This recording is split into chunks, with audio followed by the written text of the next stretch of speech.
تب تک چہرے کی کیفیت بدلتی جا رہی ہے.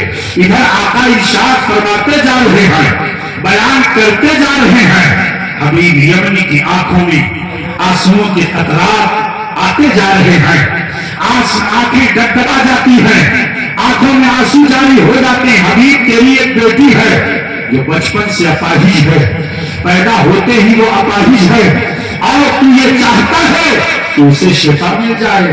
اللہ اللہ, اپنے آقا کی عظمت ذرا دیکھا, تو یہ چاہتا ہے کہ اسے شفا مل جائے. حبیب یمنی عرض گزار ہوتے ہیں, ہاں میرے آقا, میں چاہتا ہوں کہ اسے شفا مل جائے, میں چاہتا ہوں کہ وہ ٹھیک ہو جائے, میں چاہتا ہوں کہ وہ بولے, میں چاہتا ہوں کہ وہ چلے, میں چاہتا ہوں کہ وہ مجھے پکڑے, میں چاہتا ہوں کہ میری بیٹی میرے سامنے بولے. یہ کہتے ہوئے بارگاہ رسالت میں رونے لگتے ہیں. آقا کونین صلی اللہ علیہ وسلم ارشاد فرماتے ہیں, اے حبیب یمنی جا, میں نے تیری بیٹی کو شفا دے دیا, تیری بیٹی تندرست ہو گئی, اتنا زبان رسالت سے نکلنا تھا. حبیب یمنی عرض گزار ہوتے ہیں, آقا اب ہمیں اجازت دیجیے میرے مصطفیٰ, اب میں جانا چاہتا ہوں, اپنی بیٹی کو دیکھنا چاہتا ہوں. حبیب یمنی گھوڑے پر زمینداری ہے, اور گھوڑا سرپٹ دوڑاتے ہوئے مکہ کی گلیوں سے باہر نکل جاتے ہیں. یمن کی طرف گھوڑا دوڑاتے ہوئے جا رہے ہیں, جذبات کے تلاقی میں سوچتے جا رہے ہیں, میری بیٹی شفا پا چکی ہے, میری بیٹی کا پاؤں درست ہو گیا ہوگا, میری بیٹی کا ہاتھ درست ہو گیا ہوگا, میری بیٹی دیکھنے لگی ہوگی. اب آپ اندازہ لگائیں, زبان رسالت سے ادھر جملہ نکلا کہ ادھر اتنا یقین کامل ہے, اتنا یقین پختہ ہے کہ نبی کی زبان تو وہ زبان ہے جو دل کو کہہ دیا شب ہے, اور ہمارے ملک سے جو نکلی وہ بات ہو. سبحان اللہ, نعرے تکبیر, نعرے رسالت. نبی کونین صلی اللہ تعالی علیہ وسلم کی یہ شان ہے. تبھی تو اعلیٰ حضرت عظیم البرکت پکار اٹھے, وہ زبان جس کو سب کل کی کنجی کا ہے, وہ زبان جس کو سب کل کی کنجی کا ہے, اس کی نافذ ہو تو مت لاکھوں سلام, لاکھوں سلام. حبیب یمنی گھوڑا سرپٹ دوڑاتے ہوئے چلا جا رہا ہے. جیسے ہی گھر کے قریب پہنچا, دروازے پر پہنچتا ہے. اب آپ اندازہ لگائیے ایک باپ کے دل کی کیفیت کیا ہوگی, جس باپ نے کبھی اپنی بیٹی کو چلتا ہوا نہ دیکھا ہو, جس باپ نے اپنی بیٹی کو آنکھوں سے دیکھتا ہوا نہ دیکھا ہو, جس باپ نے اپنی بیٹی کو اپاہج شکل میں دیکھا ہو, وہ تندرست جب ہو جائے تو اس کی خوشی کا ٹھکانہ کیسا ہوگا, اس کی خوشی کی کیفیت کیسے ہوگی, اس کی خوشی بیان سے باہر ہے. حبیب یمنی دروازے پر کھڑا ہوتا ہے, اور کھڑا ہونے کے بعد آواز دیتا ہے. اندر سے آواز آتی ہے, سننی کون ہے, اتنا سننا تھا. حبیب یمنی نے کہا, ارے بیٹی جلدی سے دروازہ کھول, تیرا باپ دروازے پر کھڑا ہوا ہے. اتنا سننا تھا. بیٹی نے دروازہ کھولا.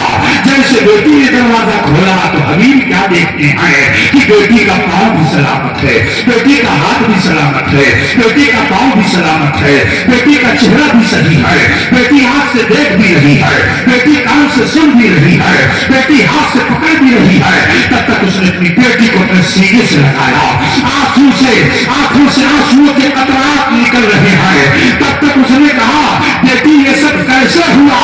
کہا, اے ابو جان آپ کو معلوم ہونا چاہیے, جب آپ مکہ گئے تھے ایک رات میں سوئی ہوئی تھی, آنکھیں سو رہی تھی مگر دل بیدار تھا, دل کی کیفیت عجب تھی. رات میں میں نے خواب دیکھا کہ ایک نورانی چہرے والے آتے ہیں, نورانی مکھڑے والے آتے ہیں, ان کا چہرہ بڑا خوبصورت ہے, گھمرالے بال والے, عمدہ اخلاق والے, وہ آتے ہیں اور آنے کے بعد اپنا دستے پاک میرے سر پر پھیرتے ہیں اور کہتے ہیں, بیٹی تیرے پاک کو میں مکہ میں کلمہ پڑھا رہا ہوں, تو یمن میں کلمہ پڑھ کر کے مسلمان ہو رہا. میں نے کلمہ پڑھا, اور جیسے ہی میں نے کلمہ پڑھا انہوں نے اپنا ہاتھ میرے جسم پھرنا تھا کہ میری ساری بیماری دور ہو گئی اور میں تندرست تمہارا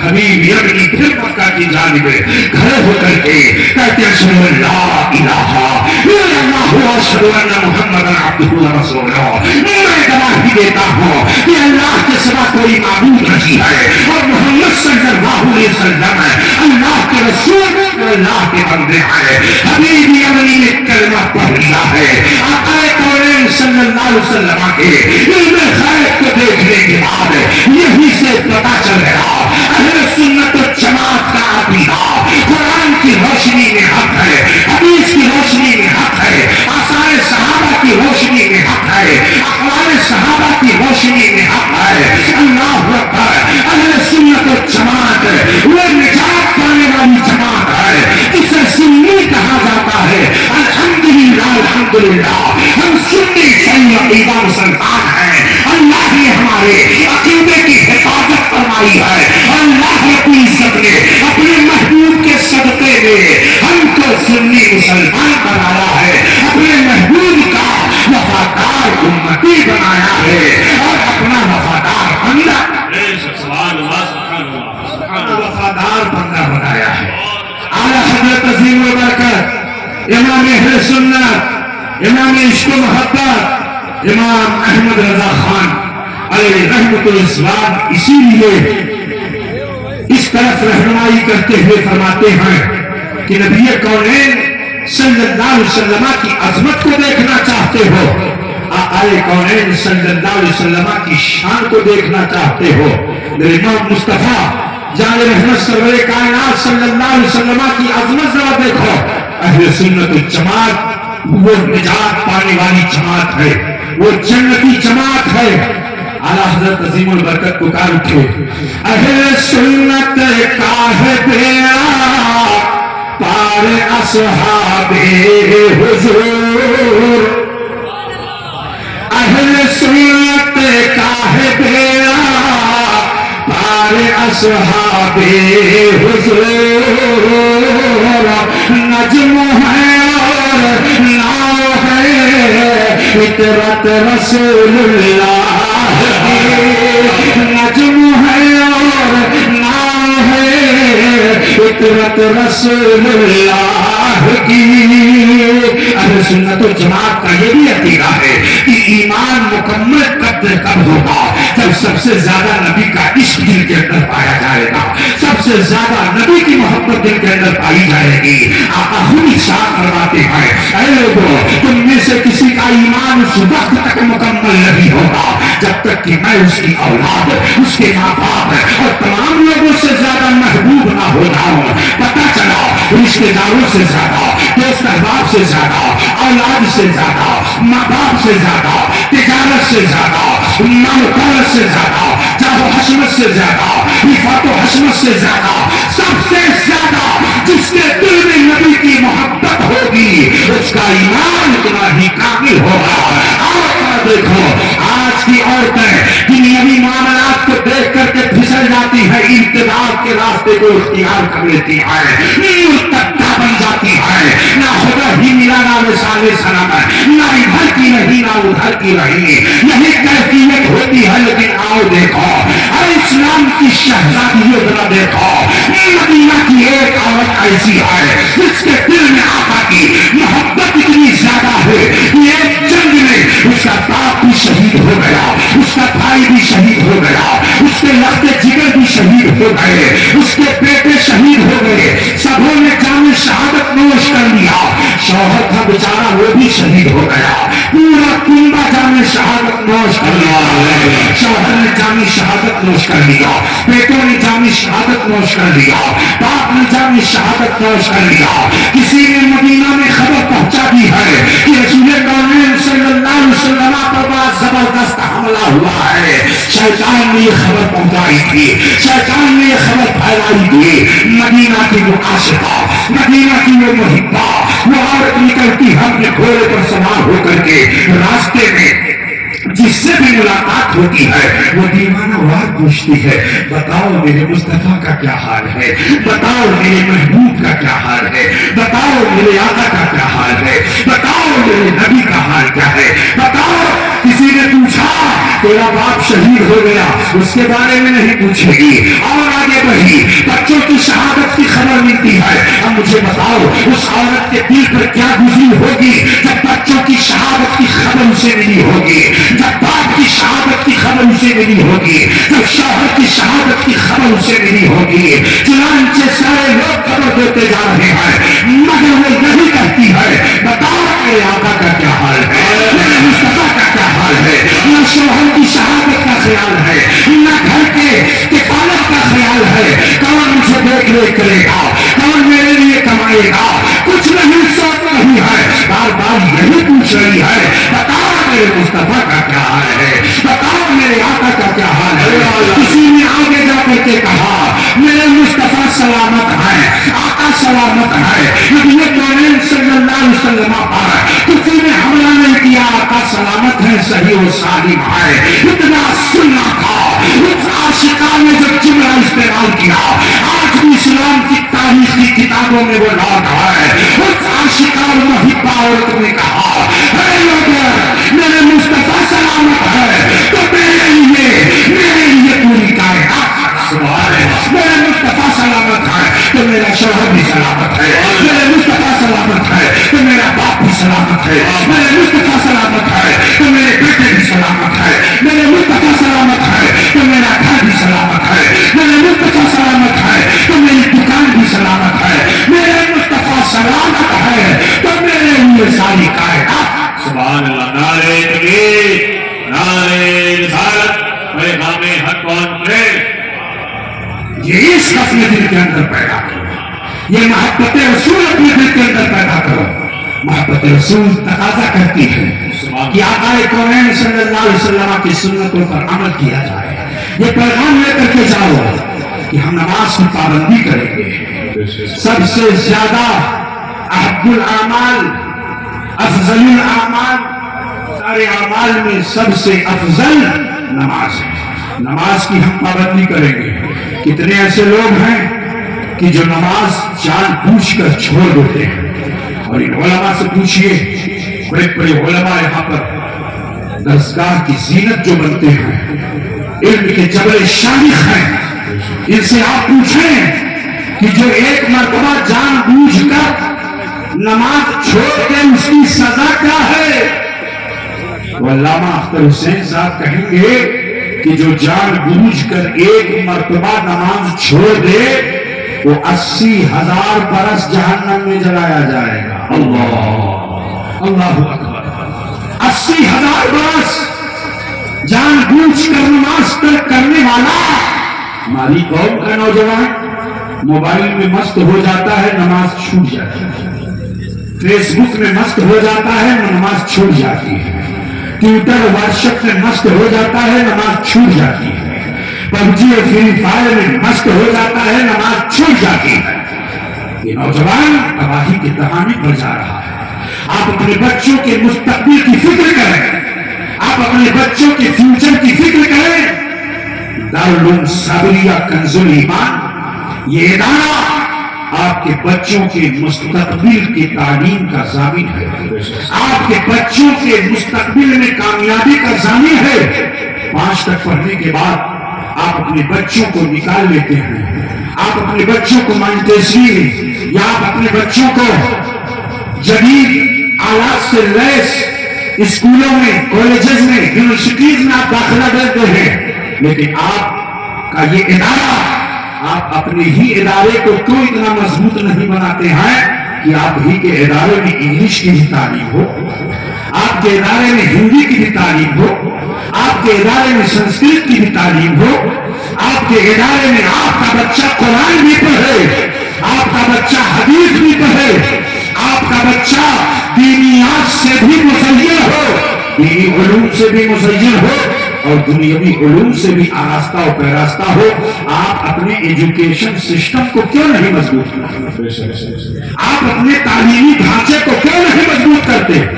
آپ دوسری جگہوں پر 1000 روپیہ 1500 روپیہ فیس بھی دیتے ہیں, ٹریول کی الگ فیس دیتے ہیں, ایگزام فیس الگ دیتے ہیں اور طرح طرح کی فیسز لگاتے رہتے ہیں. وہ لوگ آپ دیتے رہتے ہیں, لیکن آپ اپنے اداروں میں اپنے مدرسوں میں آپ جس طرح جی کھول کر کے دینا چاہیے آپ نہیں دے رہے ہیں. وجہ کیا ہے؟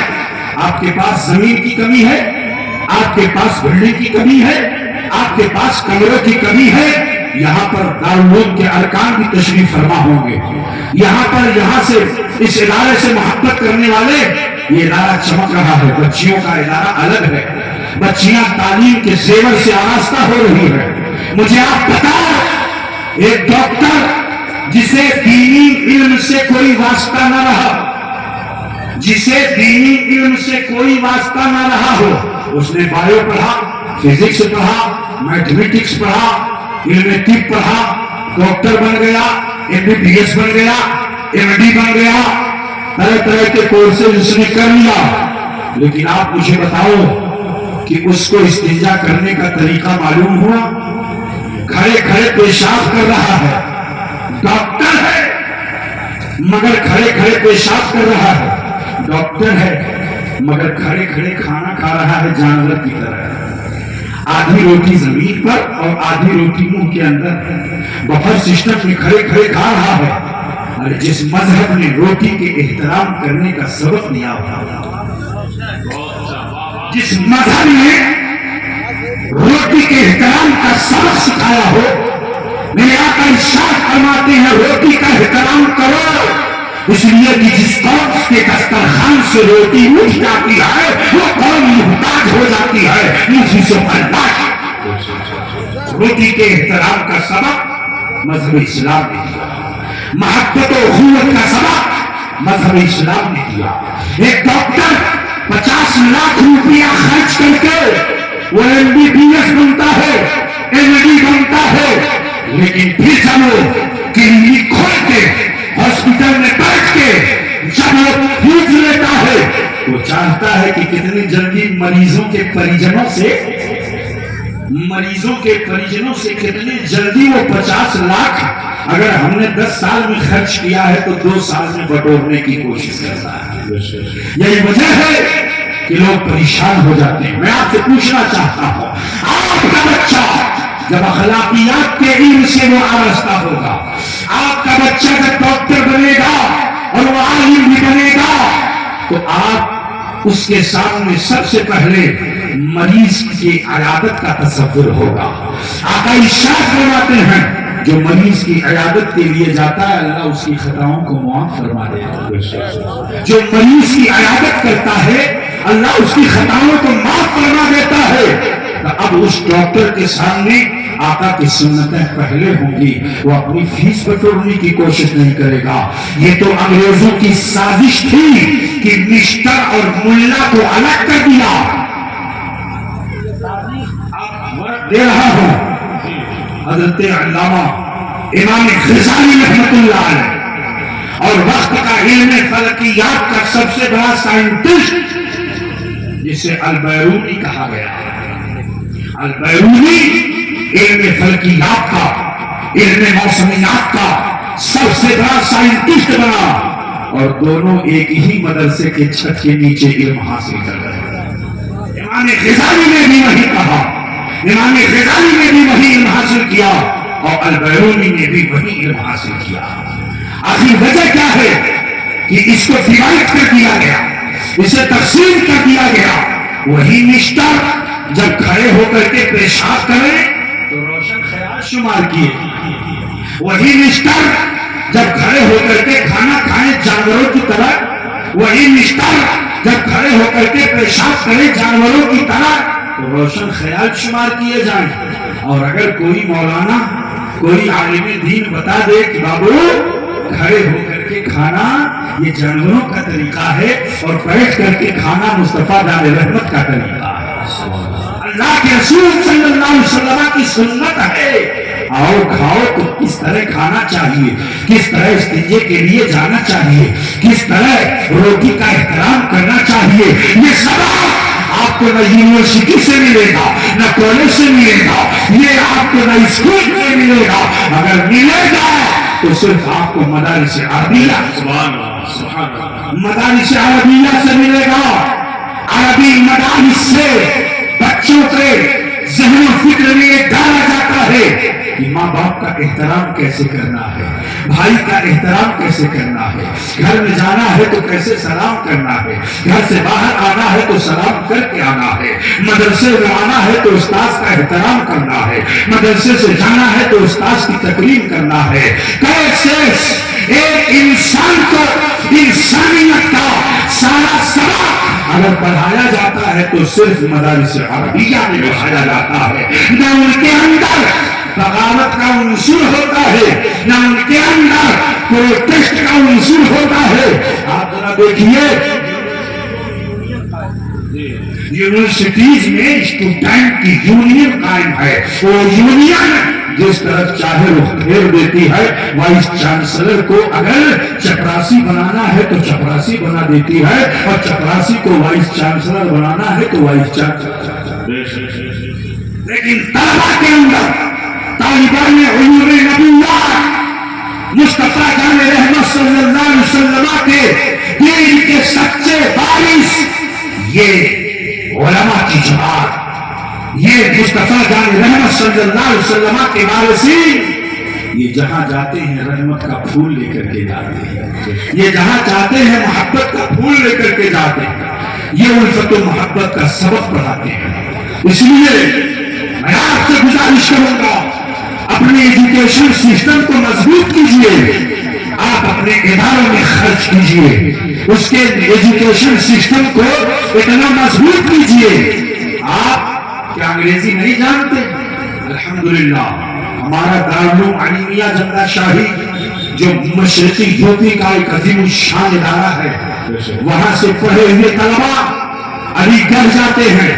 مسلم یونیورسٹی میں جب پہنچتے ہیں تو وہاں کے جو پروفیسران ہیں ان کا یہ کہنا ہے کہ دارالعلوم علیمیہ سے پڑھنے والے طلبا جب یہاں آتے ہیں تو ہم ان کا داخلہ اس طور پر لیتے ہیں کہ وہ نہایت قابل رہتے ہیں، باصلاحیت رہتے ہیں. ہمارے یہاں سے پڑھے ہوئے طلبا پروفیسر بھی بن رہے ہیں، ڈاکٹر بھی بن رہے ہیں. کوئی آرمی کیمپ میں بچوں، آرمی کے بچوں کا، فوجیوں کے بچوں کو پڑھانے کا کام کر رہا ہے. دارالعلوم علیمیہ جمنا شاہی ایسا عظیم الشان ادارہ ہے. جامعہ ملیہ، جامعہ حیدرآباد، جموں کشمیر یونیورسٹی اور دیگر اداروں سے، یونیورسٹیوں سے دارالعلوم علیمیہ کا الحاق ہے. دارالعلوم علیمیہ کی سند وہاں پر پہچانی جاتی ہے، جانی جاتی ہے، تصویر دی جاتی ہے. میں آپ سے پوچھنا چاہتا ہوں اپنے تعلیمی اداروں کو، اپنے مکتب کو مضبوط کیجیے. علامہ اختر حسین صاحب یہ چاہتے ہیں کہ آپ کا بچہ علم دین کے زیور سے بھی آراستہ ہو، دنیاوی علوم سے بھی مزین. اس لیے آپ یہاں کے جو اساتذہ ہیں ان کی قدر کیجیے، ان کا احترام کیجیے، اور جدید تعلیم دینے والے ایسے ماسٹرز کا انتخاب کیجیے جو آپ کے بچوں کو فزکس بھی پڑھا سکیں، آپ کے بچوں کو بایو بھی پڑھا سکیں، آپ کے بچوں کو ریاضی علم میتھمیٹکس بھی پڑھا سکے، حساب بھی پڑھا سکیں. تو آپ کا بچہ جب مضبوط ہوگا بنیادی اعتبار سے تو آگے چل کر کے وہ کسی بھی فیلڈ میں جا سکتا ہے. وہ آئی ایس کا ایگزام، پبلک سروسز کمیشن کے جتنی بھی ایگزامز ہوتے ہیں وہ سارے exam, I S, B C S, NET, بیٹ، جتنے بھی ایگزامات ہوتے ہیں ان ایگزامات میں آپ کا بچہ شرکت کرے، اور دنیاوی اعتبار سے جو بڑے بڑے عہدے ہیں، حکومتی سطح پر جو بڑے بڑے عہدے ہیں، ان عہدوں پر آپ کا بچہ براجمان، آپ کا بچہ بیٹھتا ہوا نظر آئے. اور ہمارے بچے اللہ تعالیٰ ان کو سمجھ عطا فرمائے. یہ فری فائر اور پب جی ہی میں بیچارے مصروف رہتے ہیں. کیا کریں، 10ویں کا ایگزام دیتے ہیں تو 60%، 55%، بہت زیادہ ہائی لیول کا ہو گیا تو 70%. 12ویں میں بیٹھتے ہیں. دیکھو ہر چیز اور ہر میدان محنت طلب کرتا ہے. آپ اگر محنت نہیں کرو گے تو آپ سوچو کہ ظاہر سی بات ہے 700 سوالات 3 گھنٹے کے اندر حل کرنا کوئی آسان بات ہے؟ کوئی آسان بات ہے؟ 700 سوالات 3 گھنٹے کے اندر 12 گھنٹے مسلسل جو بچے پڑھتے ہیں اور پڑھنے میں ان کا ٹیلنٹ ہوتا ہے، ٹیلنٹڈ طلبہ ہوتے ہیں، ٹیلنٹڈ اسٹوڈنٹ ہوتے ہیں، تبھی وہ جا کر کے ایسے ایگزامس پاس کر پاتے ہیں۔ اپنے بچوں کو پڑھاؤ تبھی آپ کا بچہ آگے بڑھے گا۔ آج عالم یہ ہے کہ مدرسے میں اگر پڑھ رہا ہے، سو رہا ہے، اٹھ لے، جلدی جا، بھاگتا کیوں نہیں ہے، جلدی سے سو پڑھ۔ اور اگر انگلش میں پڑھ رہا ہے تو ماں ہے بیچاری 1 گھنٹہ پہلے میں اٹھ کر کے ٹفن دینا ہے، کپڑا دھونا ہے، ٹائی پہنانا ہے، 1 گھنٹہ پہلے ہی بس کے انتظار میں لے کر کے بستہ کھڑی رہتی ہے۔ میں آپ سے پوچھنا چاہتا ہوں، آپ کا بچہ کیا نہیں کر سکتا؟ آپ نے اپنے بچے کے دل کے اندر علم کا احساس ہی نہیں جگایا، تعلیم و تعلیم کا جذبہ آپ نے پیدا ہی نہیں کیا۔ آپ اپنے بچے کو 3 سال کا بچہ ہو، 3 سال سے 5 سال تک، 4 سال تک آپ اپنے بچوں کو نرسری میں فرسٹ، سینئر کے جی، جونیئر کے جی، اس میں آپ داخلہ لگا بچوں کو پڑھائیں۔ شروع ہی سے آپ کے بچوں کی نشو و نما جب تعلیم و تعلم کے ماحول میں ہوگی، اس کو احساس ہوگا کہ میرا باپ چاہتا ہے کہ میں پڑھوں، میری ماں چاہتی ہے کہ میں پڑھوں، میرے گھر والے چاہتے ہیں کہ میں پڑھوں۔ وہ وقت کا پابند ہوگا، وقت کی پابندی کرے گا وہ، اور جب وقت کی پابندی کرے گا تو آپ سمجھ جائیے کہ تعلیم کے لیے وقت کی پابندی بہت ضروری ہے۔ جو قوم وقت کی پابندی نہیں کرتی ہے وہ قوم ترقی کے راستوں سے پیچھے رہ جایا کرتی ہے۔ اس لیے پڑھو اور خوب پڑھو میرے پیارو، تعلیم کے میدان میں آگے بڑھو، اپنے بچوں کو پڑھاؤ، آدھی روٹی کھاؤ، بھوکے سو جاؤ، لیکن اپنے بچوں کو پڑھانے کا جتن کرو، اپنے بچوں کو پڑھانے کا مزاج پیدا کرو۔ وہ زمانہ گیا کہ جب لوگ چلے جاتے تھے ممبئی بھاگ کر کے اور اس کے بعد میں بڑے بڑے سیٹ بن جاتے تھے، وہ دور اب گیا۔ اب ایجوکیشن کے لیے، تجارت کے لیے، بزنس کے لیے بھی آپ کو ایجوکیشن کی ضرورت ہے۔ سارا معاملہ نیٹ پر آ گیا ہے۔ آپ جب پڑھے لکھے نہیں رہو گے تو آپ کیا کر پاؤ گے؟ کچھ نہیں کر پاؤ گے۔ مزدوری کرو گے یا جا کر کے اینٹ بھٹا کا کام کرو گے؟ پڑھو، اگر نہیں پڑھو گے تو زمانے کی رفتار سے آپ پیچھے رہ جاؤ گے۔ اس لیے میرے بچوں، میری قوم کے نوجوانوں، اپنے دل کے اندر یہ جذبہ لے کر کے جاؤ کہ ہم خود بھی پڑھیں گے، اپنے بچوں کو پڑھائیں گے، اپنے بچوں کو پڑھائیں گے۔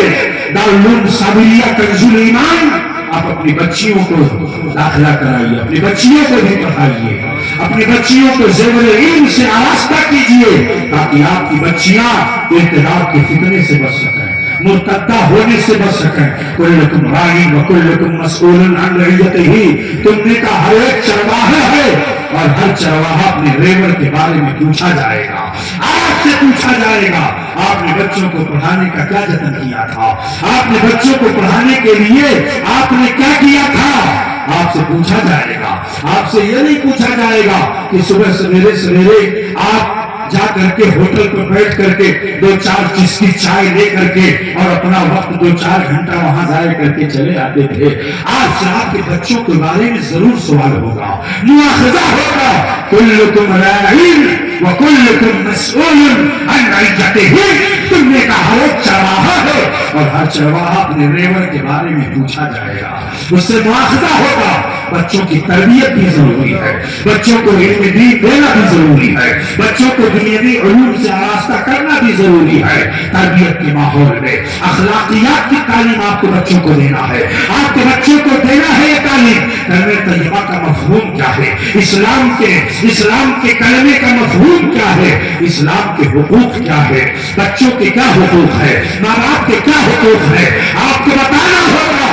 کہ میرے بیٹے گھر کے اندر داخل ہو تو سلام کرتے ہوئے داخل ہو، گھر سے باہر جاؤ تو سلام کرتے ہوئے جاؤ۔ آپ کو بتانا ہوگا کہ آپ کے گھر میں اگر کوئی مہمان آئے تو ایسا نہ ہو کہ بچہ منہ دھلا کر کے اور منہ بسور کر کے ادھر جا رہا ہو، نہیں، اگر مہمان آیا ہے تو مہمان سے خندہ پیشانی سے اسے ملنا ہے، مہمان سے سلام کرنا ہے، مہمان سے اس کی خیر خیریت پوچھنا ہے، اس کی کیفیت پوچھنا ہے، اس کی مہمان نوازی آپ کو کرنا ہے، اور آپ کے بچے کے ذہن میں بھی یہی جذبہ ہونا چاہیے۔ حضرات، اللہ کا شکر ہے کہ اللہ رب العزت نے ہمیں مسلمان بنایا ہے، اسلام کی دولت اللہ نے ہمیں عطا فرمائی ہے، ایمان کی